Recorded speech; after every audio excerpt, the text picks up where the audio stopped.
that student and teacher who had no time for a picnic. The student said, "Teacher, can you arrange for a picnic?" He said, "Yes, we've managed to find a day when we can go to a picnic." And yet they could not have one day in order to go to a picnic. And 1 year, and 2 years, and 3 years, and they had never had a chance to go to a picnic. And one day, they were walking together in a city, and there was a funeral procession. And the teacher asked the student, "What is that?" And the student that said that this is a they are having a picnic.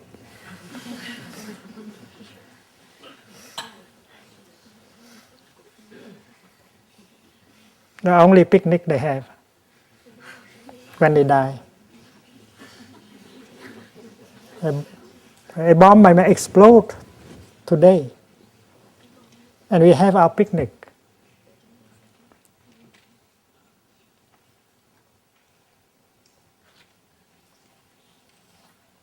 I have lived through a war, 2 wars in Vietnam, and I know what is the war. What is a war? You don't know whether you can be alive this afternoon or evening. There is a fear, there is anger, there is despair. And if you don't know how to manage, you cannot survive. You are just waiting for your picnic. You are not ready for your picnic.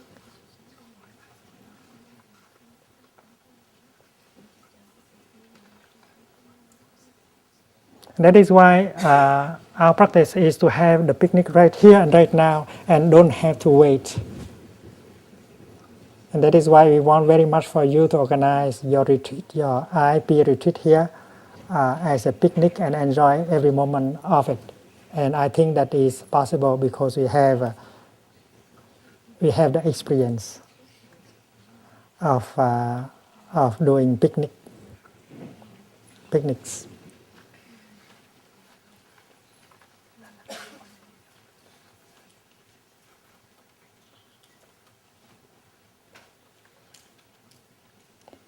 And the picnic can happen right now in this very moment.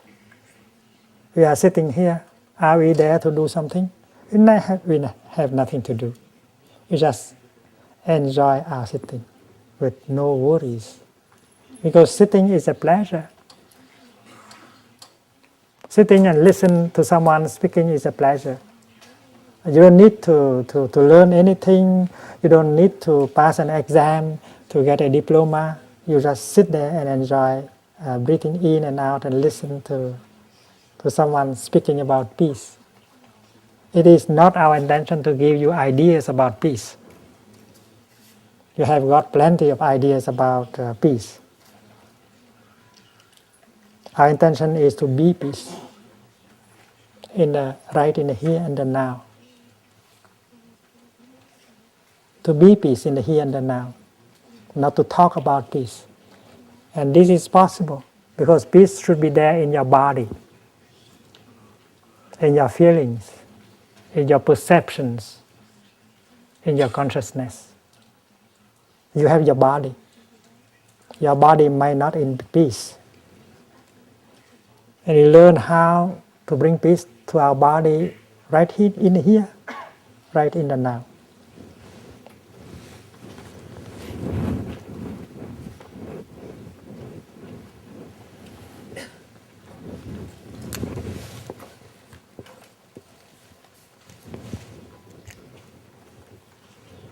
We know that our body suffers. There is a tension, there is a stress, there is a pressure, there is a pain within our body. We have worked our body too hard. Our body has been exposed to a lot of pressure. We don't feel good within our body. there is a conflict, there are many conflicts within our body. The way we handle our body has made our body suffer so much. There is no real peace in our body. So what to do in order to bring peace to our body? This is what we try to do. And we don't need a lot of time to do it. To allow your body to rest. To allow your body to have a chance to renew itself, to heal itself. That is something possible. We can do it today. And after 1 or 2 hours, we feel much better. We are not talking about peace to our body, we are bringing peace to it.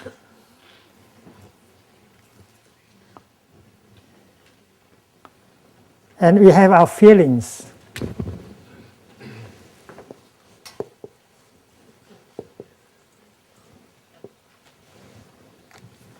We might feel sad. We might feel painful. We might feel excited. There are a lot of feelings going on in us, like a river of feelings. There are unpleasant feelings, painful feelings. There are exciting feelings, and so on.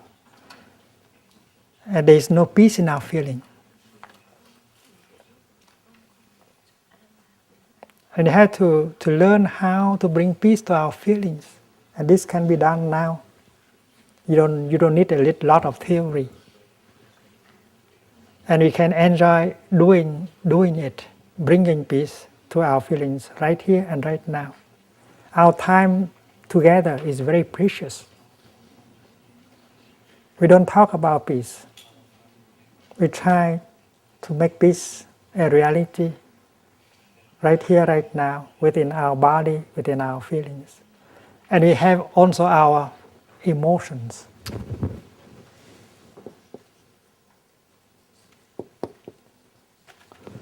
Like anger, like a fear, like a despair. And we don't know how to handle. And every time anger comes up, every time fear overwhelms us, every time despair overwhelms us, we suffer. We don't know what to do in order to be free from them. Being here in Plum Village, together with other friends who know how to handle our feelings and our emotions, we learn how to handle our emotions as well. And with 15 minutes of learning and practice, we begin to know how to handle our fear, how to handle our emotion, our despair, and how to handle our anger. This is very important. And if you cannot handle your fear, your anger, your despair, you cannot talk about peace.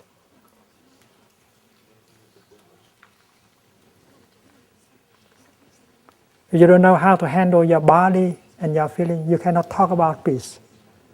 Because to handle them well will bring peace, harmony into your body, into your feelings, into your emotions. And then we have our perceptions.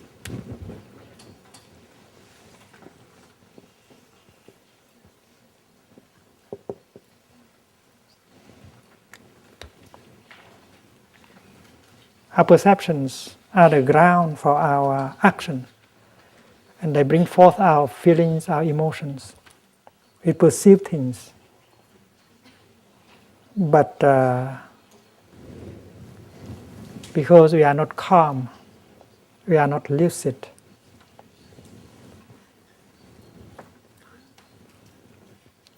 we are overwhelmed with our fear, our anger, our despair. That is why we do not perceive things as they are.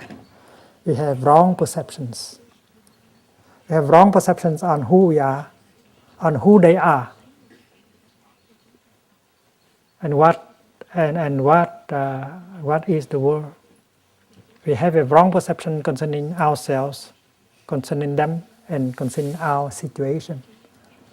And these wrong perceptions are the foundation for all action that will bring unhappiness, destruction, and fear and anger. And that is why you should be able to handle our perceptions, to see whether that perception is a wrong one or a right perception.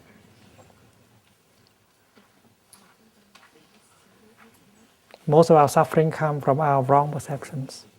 That is why you should have the time to consider, to look deeply into the nature of our perceptions in order not to be caught in them, by them. Because perceptions are the foundation of all feelings, emotions, afflictions, and so on.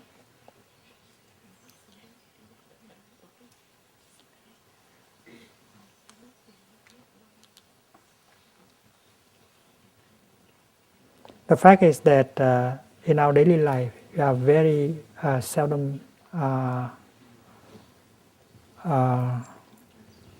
free of these feelings and perceptions and mental formations. We are rarely ourselves. We are a victim of our feelings, of our perceptions, of our of our emotions. And we are like something, a leaf floating on the ocean. And the waves push us. We don't have our own sovereignty over the situation. We allow ourselves to be carried away, pulled away by our feelings, our perceptions, and our mental formations, our wrong perceptions. And that is why it's very important to come home to ourselves and master the situation and be the master of ourselves. We do not live our own life. We allow our life to be lived by the circumstances around us. And we have been victim of what is happening. We can rarely be ourselves and become master of our situation. Therefore, it's very important to go home to ourselves and take the situation in hand. We have to be master of our feelings, of our emotions, of our perceptions, and not to continue to be their victim. And this is the basic practice of peace.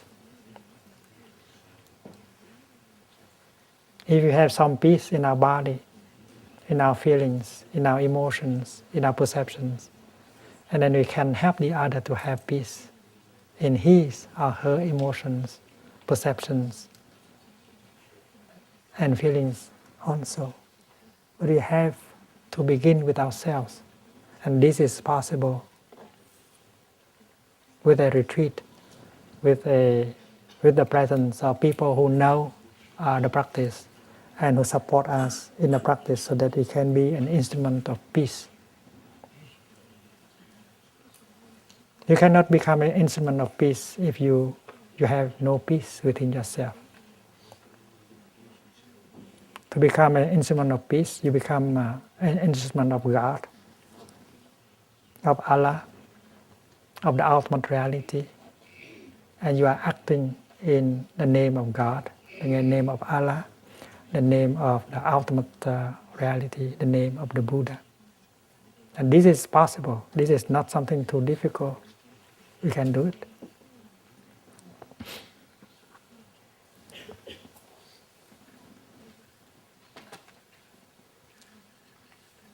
Sometimes we feel we are very tired.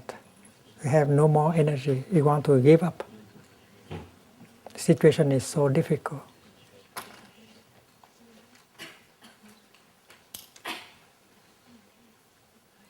We feel that we cannot do anything.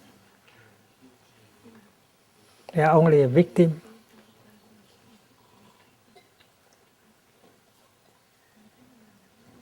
We want to seek for a place where we can be protected.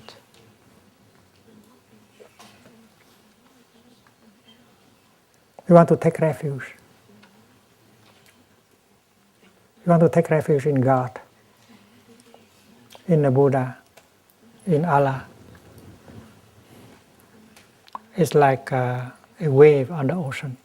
Imagine a wave on the surface of the ocean. Very tired of going up and down and so on. I would like to seek refuge. And there is a refuge for the wave. And that is water. If the wave recognizes that she is water, and then she seeks refuge in the water, and she no longer is afraid of going up, going down. But it's very important that she knows that she is water. She doesn't have to seek water out of herself.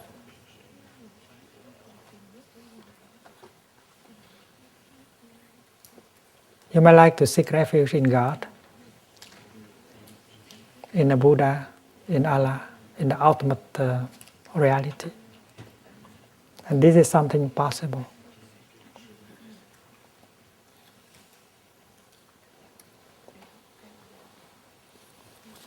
I remember in the month of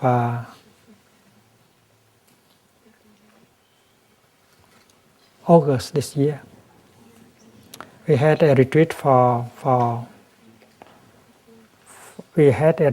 policemen, policewomen, and other law enforcement people like prison guards and so on. The retreat took place in Green Lake, in the state of Wisconsin, North America.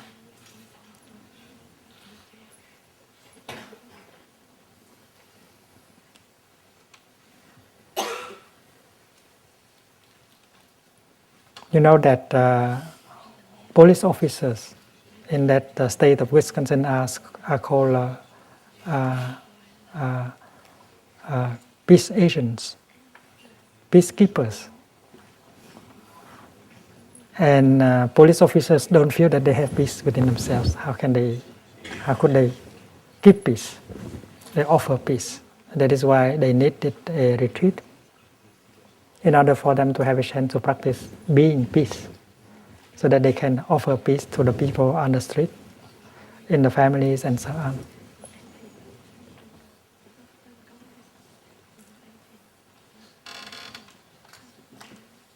On the third or fourth day, I practice doing calligraphy. Like I have arrived, I'm home, present moment, wonderful moment, and people like to have a calligraphy like that to hang in their house to remember the practice of being peace. And one person came to me and asked, "Hey, could you write for me the calligraphy resting in God?" Resting in God. And I did it.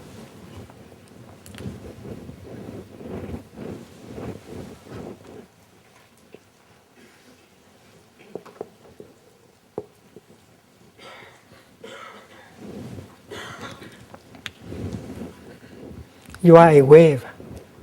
You are so tired of going up, going down. You are afraid of being born and being dying.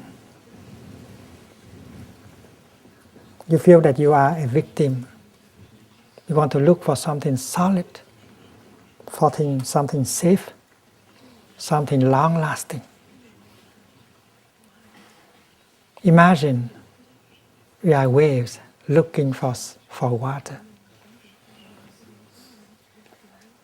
The most interesting thing is that you don't have to look for water if you are waves, because you are water in the here and the now. God is not something existing outside of us. The ultimate, our refuge. It's not something you have to find outside of us. It is right inside of us. Resting in God means I take refuge in the ultimate.